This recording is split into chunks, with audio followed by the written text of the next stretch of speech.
Mheshimiwa Mwenyekiti, nichukue nafasi hii kuwapongeza wewe mwenyekiti, makamu mwenyekiti na mheshimiwa mbunge, madiwani, mkurugenzi mtendaji pamoja na wataalamu wa halmashauri ya wilaya ya Kasulu mji kwa kupata hati inayoridhisha, hati safi.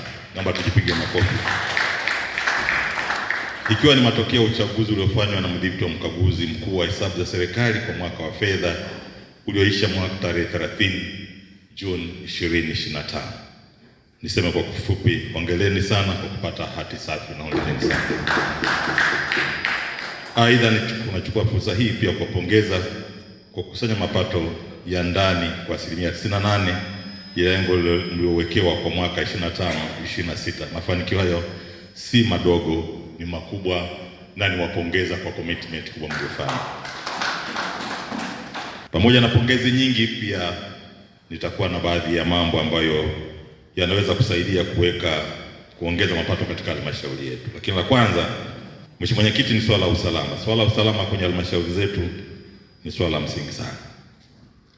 Mheshimiwa Diwani, tuna wajibu kulinda halmashauri zetu. Tuna majirani zetu ambao wamekuwa na mila na desturi ya kuja kufanya kazi kwetu bila kufuata utaratibu.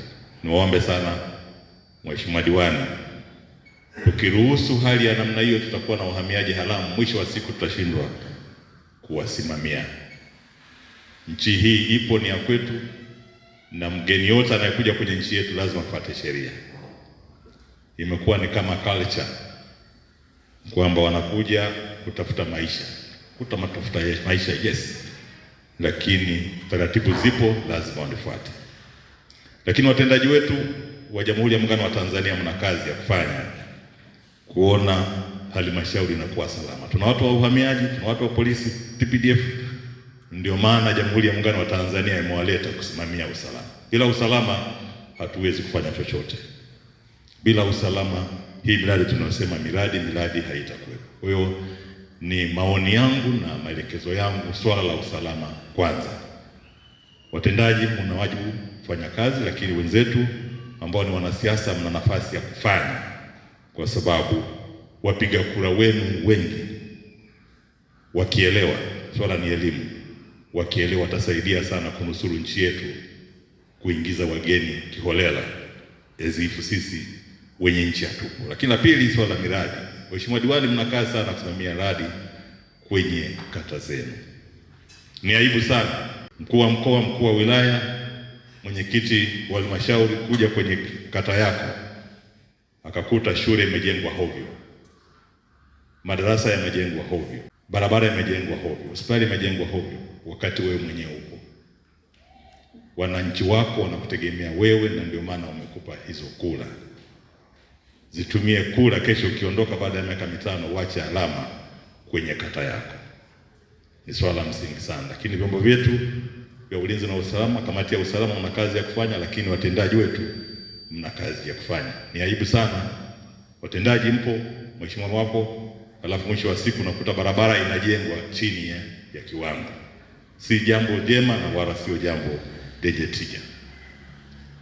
Lakini kumeshakuwa na mazoea kwamba lolote likitokea wanasema hawa ni wapiga kura wangu. Unaweza kukuta kwenye kata yako inaongoza kwa kuuza bangi, inaongoza kwa kuuza madawa ya kulevya, inaongoza kwa kuuza gongo, inaongoza kwa uhalifu, lakini wewe upo. Mheshimiwa Diwani, mmepewa dhamana kubwa, mna nafasi kubwa ya kusaidia watu wetu kule vijijini. Lakini hakuna kitu kikubwa duniani kama kuwapa elimu. Ukiwapa elimu watajua hili linakwendaje. Lakini tukiwaacha, mwisho wa siku utakuta kwamba haya maendeleo tunaita maendeleo yanakuwa hayana tija. Kwa hiyo ndugu zangu, na swala la mapato, la makusanya mapato, watendaji mna kazi kubwa ya kufanya. Ubunifu ni swala la msingi. Mtendaji wetu yupo, tusitegemee mtendaji wa halmashauri peke yake. Nyinyi ambao mpo, msaidieni.